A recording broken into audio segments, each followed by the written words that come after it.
Our News is brought to you by Alive. Good evening, Bahamas. Coming up tonight, a live look at reopening at the British Colonial Hilton in downtown Nassau. Behind the scenes as Bahamas Grand Hyatt prepares to open this week. Plus, why health officials say they're preparing for a possible uptick in COVID-19 cases.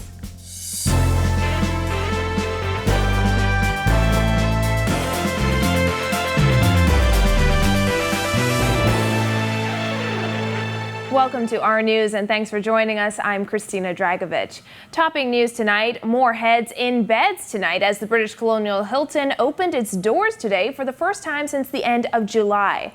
Our Jared Higgs is at the Hilton where it's looking like a slow start to business. Jared? That's right, Christina. Bookings are low, but resort executives around New Providence think things could turn around.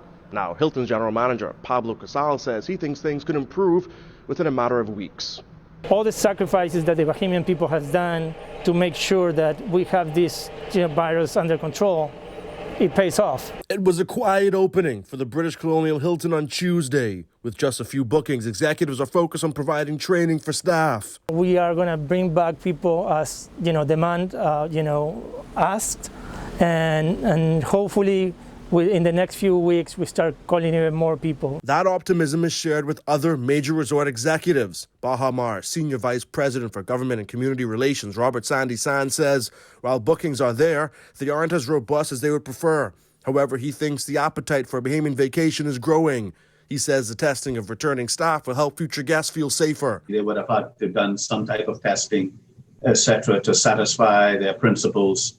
That certainly they're COVID-free to return to the environment in which they're in. Atlantis opened last week, and its president, Audrey Oswald, says December is looking better than expected. They need help from other stakeholders, though. One thing holding us back a little is airlift. We're still struggling with airlift, and we hope that our partners that have regular service into Nassau, Paradise Island, will step out and take the risk that Atlantis has. Now back here at the British Colonial Hilton, resort executives are implementing the highest cleanliness standards. Now, he also mentioned in my reporting yesterday that locals are invited to the hotel to attend its restaurants and bars. Reporting for Our News from the British Colonial Hilton, I'm Jared Higgs. Back to you, Christina. Thanks, Jared. And as we mentioned, this is just one of two major hotel reopenings this week. In just 2 days, 350 Grand Hyatt employees will welcome guests back to the hotel as it becomes the first of Bahamas brands to reopen on Thursday. In tonight's Back to Business, our Kyle Joaquin gives us a look at the hotel's last-minute preparations.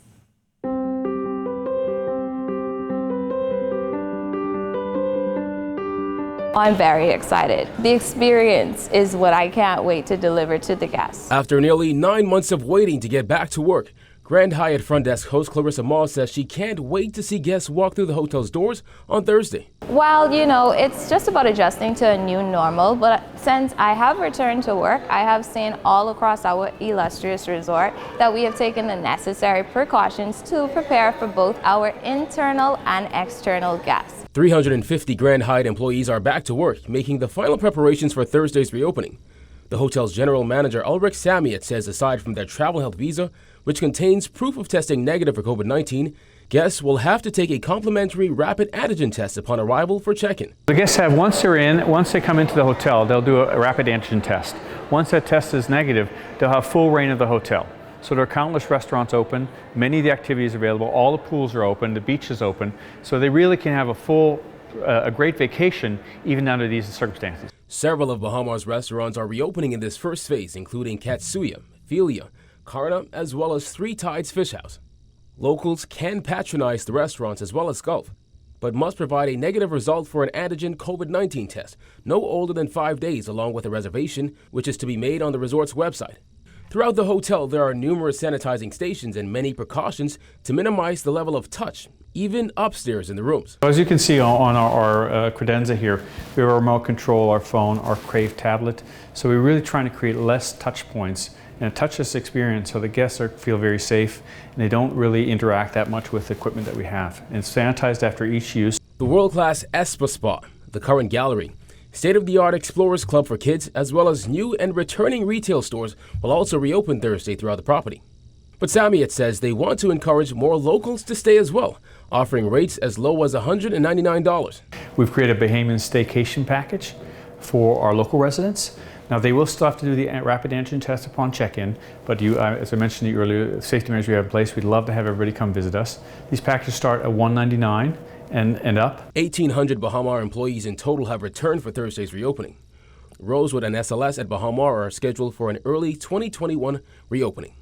For Our News, I'm Kyle Joaquin. Thanks, Kyle. A little later, we'll tell you why the hotel union says it was blindsided by some resorts.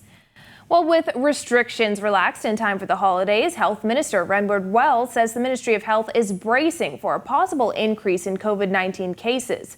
Wells made the comments outside Cabinet, where he says officials are prepared for the worst and hoping for the best. Jasmine Brown reports. Wells says it's a no-brainer that people will celebrate the holidays with family and friends, and he says it could brew an uptick in COVID-19 cases.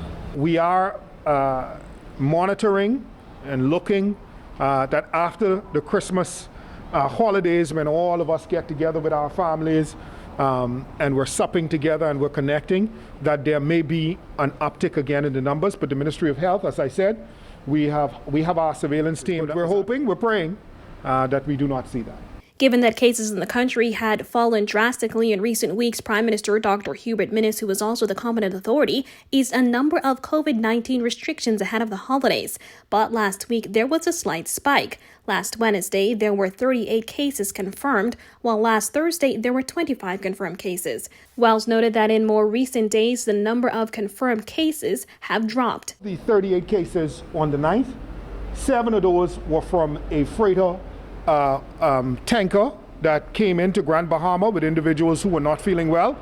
They were swabbed, and incidentally, 7 of them tested positive. It was a crew of 25, so surveillance went ahead and tested the entire crew. On the 10th, 8 of those individuals ended up being positive. So on the 9th, 7 of the 38 was from a tanker. On the 10th, 8 of the 23 was from a tanker. And you would have seen over the weekend, we then had I think we had 15 cases, then we had 16 cases, and now then we had 11 cases, and now we're down around yesterday, 8 cases. Wells' comments come days after Prime Minister Dr. Hubert Minnis said health officials anticipated and are prepared for a recent increase in COVID-19 cases. He attributed the increase to Bahamians who traveled to the U.S. in recent weeks. Bahamians love to shop. You know, in Florida, especially on Black Friday. And so we expected that there would have been maybe perhaps a small uptick.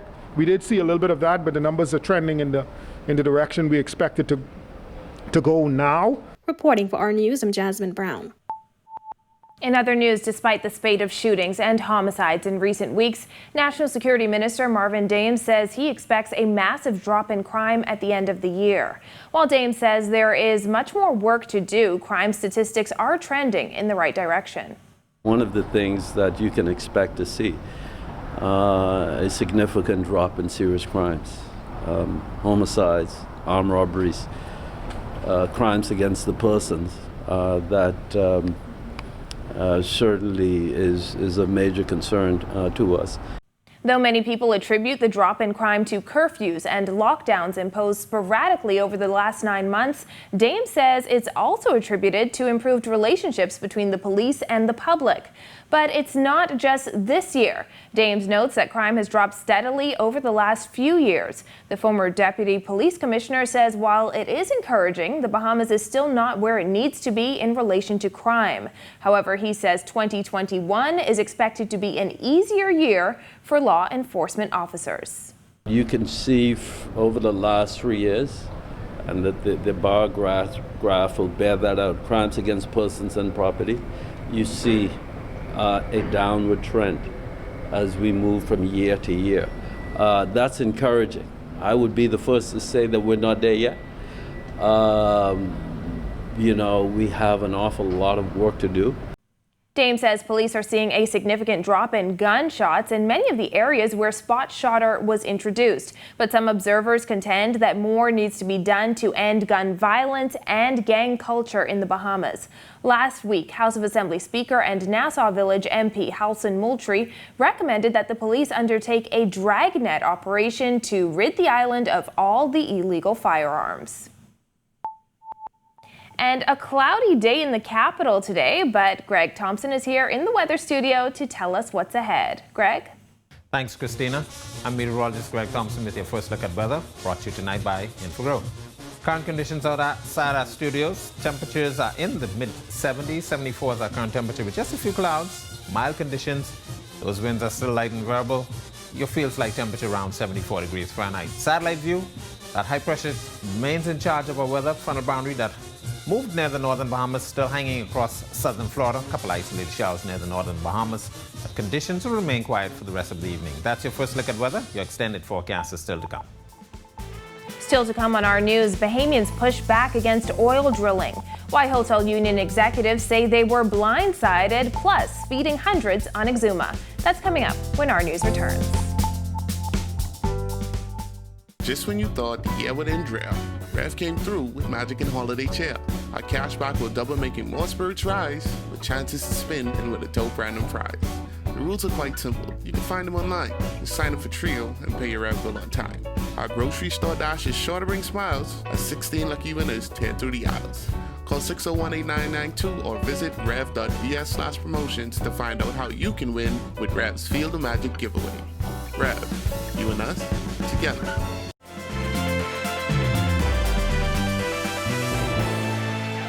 The drill ship for that exploratory oil well in the southern Bahamas has arrived in Bahamian waters. As it moves closer to its destination, more and more Bahamians are voicing their concerns about the project. Jillian Gray has that. Environmentalists are ramping up their hard stance against oil drilling. Executive Director of the BNT, Eric Carey, said the benefits simply do not outweigh the risk. We do not support oil drilling. We do not believe it is worth the risk. We do not believe that oil will provide as much benefits and impact, positive impact on livelihoods, because that's what this is about. This is about people and their lives and their well-being. There has been major pushback to BPC drilling in Bahamian waters. A Change.org petition has garnered nearly 60,000 signatures against the exploratory well, with many others expressing their concern on social media. Carey said he was surprised and encouraged by how many Bahamians object to the project and was pleased to see that international voices like Leonardo DiCaprio used his platform to bring awareness to the fight. But not only Leo, the gentleman from BPC is correct. There is a lot of international concern. So it's not just Bahamians, but people in Florida are concerned about the potential impact of an accident or an incident or a continuous impact of oil. You know, I honestly, I don't care how clean it is. It's oil. The Stina Icemax, which is the drill ship for the exploratory well, is already in Bahamian waters, docked off the coast of the Berry Islands. It's headed to drill near Keesal Bank. The Prime Minister and several other parliamentarians have come out to say they're against oil drilling in the Bahamas. But he cannot overturn it, he said, right? Okay, no. This resident agrees that oil drilling is a bad idea. She said she has a nephew who is a fisherman, and a yes to oil drilling would spell bad news for him and all who depend on the water for their livelihood. I can't afford his livelihood be destroyed because I get my fisherman him every other week. He ain't working in this pandemic, and I have to support him. And I'm opposed to this whole idea of oil drilling in the Bahamas. No, do not do it. Do not drill in this island. Please. I feel like it's going to be a bad idea. It's going to be a bad idea. It's going to mess up our fishery and everything. Trust me. Do not do it. However, not everyone feels as though oil drilling would be a bad thing for the Bahamas. It will be good for the Bahamian people to benefit from it.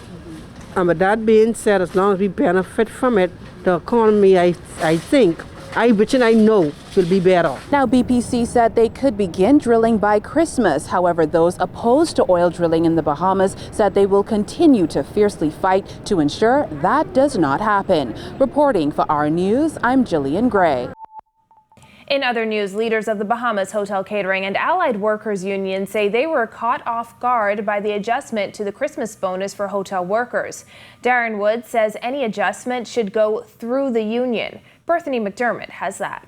The union revealed that hotel workers did not receive their full contracted Christmas bonus this year. According to union president Darren Woods, members received a prorated sum. In some cases, they got $100, $107, with the maximum being $500. While stressing that the union understands the current financial climate, the major concern, Woods said, is that the union wasn't consulted on the adjustment. However, speaking to Tribune Business, Bahamas Hotel and Restaurant Employers Association President Russell Miller rejected the union's assertion that it had been blindsided over the Christmas bonus adjustment. He said he spoke with the union's president and clearly expressed their position. Woods added that the contracted ham and turkey was also cut. In some instances, they got a voucher valued $40 to go and purchase your ham and turkey.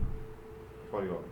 But maybe Cornish hen and turkey drumstick. Woods also hit back at critics who say that due to the hardship brought on by the pandemic, which resulted in these resorts being closed for months, workers should not expect a bonus. Of course they have a right to expect it, because the employers, by virtue of the emergency order, was protected from terminating or making persons redundant.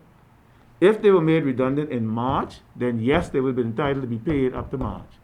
Because of the order suspends the redundancy period, okay, but also allows for their benefits to continue to accrue. Vacation is still accruing for them. Christmas bonus is still accruing for them. Seniority is still accruing for them. According to Woods, this is the plight of employees at Atlantis and Melia. Woods said the union reached out to management at these resorts, but the response, he said, wasn't favorable. Well, I think there's a blatant disregard for the value of the employees, probably. In particular, there's an expectation that the employees should just be more than grateful that they have a job that they're able to turn to. And listen, again, we understand the climate in which we're in. He said the union is still awaiting a decision from the British Colonial Hilton and the one and only Ocean Club. Reporting for Our News, I'm Bethany McDermott. When Our News comes back from the break, helping to feed hundreds on Exuma this holiday season, and how the Rotary Club of Nassau is spreading Christmas cheer. The details when Our News returns. Just when you thought the year would end dry, Rev came through with Magic and Holiday Cheer. Our cashback will double, making more spirits rise, with chances to spin and with a dope random prize. The rules are quite simple. You can find them online. Just sign up for Trio and pay your Rev bill on time. Our grocery store dash is sure to bring smiles as 16 lucky winners tear through the aisles. Call 601-8992 or visit rev.vs/promotions to find out how you can win with Rev's Field of Magic giveaway. Rev, you and us, together.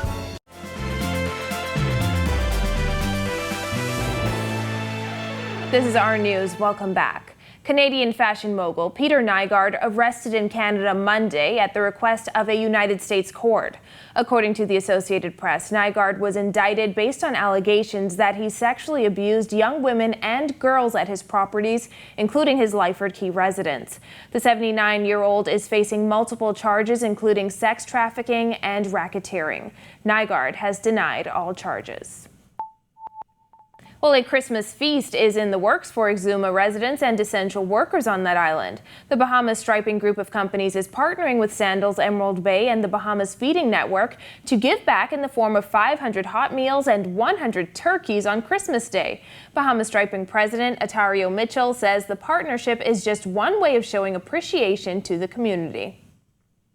For us as a company, we didn't want to just come into Exuma just to carry out roadworks. We wanted to be an integral part, and this just goes to show how serious we are in doing that. Christmas Day is the time I used to spend with family, but we made a sacrifice to be on the ground, spearheading the distribution, so that could show the Exumans our involvement and how serious we are being a part of in the community. Bahamas Feeding Network Chairman Felix Stubbs says there is a great need for assistance on Exuma. Much like many of the islands in the Bahamas, Exuma residents are suffering from this COVID-19 pandemic. Many families are not able to get proper meals, and during this Christmas time, it is very appropriate that a corporate citizen like Bahamas Striping would step up and make sure that as many as possible families are fed and can enjoy the Christmas with a proper meal on their plates. Still to come on our news, how residents of the Persis Rogers Home for the Aged are celebrating Christmas this year. Stay with us.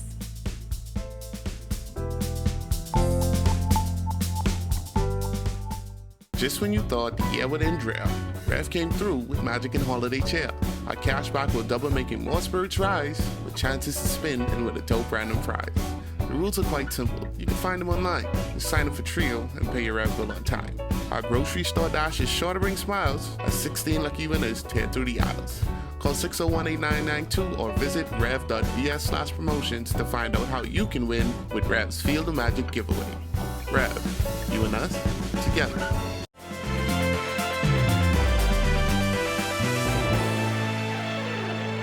Welcome back to our news. Looks like some clouds are moving in. Here's Greg with the full weather forecast. Greg? Thanks again, Christina. Our second look at weather is brought to you by Confidence Insurance. Outside our studios, satellite view, regional high pressure remains in charge. Frontal boundary across South Florida basically falling apart. It's going to stay to the north of us, and that high pressure is actually going to continue to dominate our weather. We do expect another frontal boundary to get into our area sometime by the end of the week. Your boating forecast for all areas tonight through tomorrow. Your winds will be out of the east to southeast, 10 to 15 knots. Seas will be running 2 to 4 feet over the ocean. Your high tide will be just after 8 this evening. Here's a look now at your national forecast.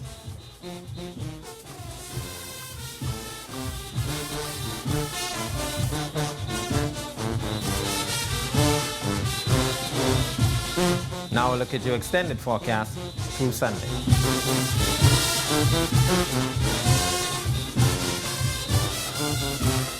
That's a look at our weather. Have a safe night, everyone. An annual tradition at the Persis Rogers Home for the Aged took a different form today as the Rotary Club of Nassau adapted Christmas celebrations for the residents to make it as safe as possible during the pandemic. We normally have a luncheon here with the seniors here who are hosted here and staff, but in lieu of COVID, we decided that we will just come and drop the food off. The staff will distribute, and we also give them gift baskets. So you'll see all of them will be graced for the gift basket. But it has been we realize that these people are sometimes left alone, but we are friends of them. Someone have to take care of them. And I tell they have contributed to society. And I think the least that we can do is show our appreciation through good deeds. We were unable to speak to the residents due to COVID-19, but Assistant Chief Administrator Deborah Turner thanked the Rotary Club of Nassau on their behalf. The donations mean a lot to us, and thanks to the Rotary Club for blessing the resident of the home with these much needed gifts. And it couldn't come in a better time, and they're so elated and happy to be here.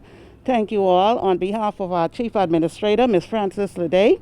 Thank you so much for blessing our precious pearls. And we say thank you and may God bless you, each and every one of you.